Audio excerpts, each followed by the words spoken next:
Live po tayo, sir. General Glenn Villaflor, sir, at karangalan po namin kay ngayon. Mensahe po para sa amin ngayong umaga.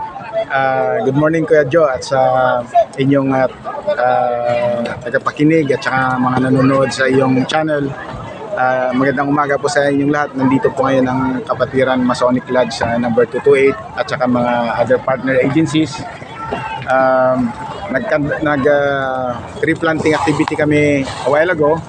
At itong ginagawa natin ay para sa ating environment, sa kapaligiran. Ang epekto ng climate change sa atin ay matindi. So ang Kapatiran Masonic Lodge number 228 ay in a way binigay namin ang mako-contribute on how to preserve and save our environment.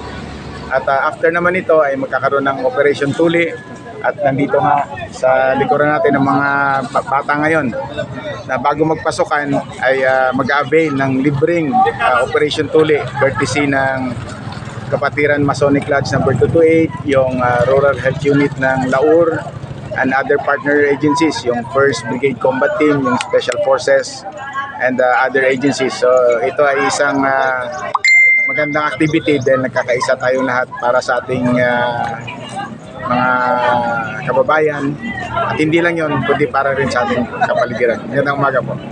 Okay, congratulations, General. Salamat po.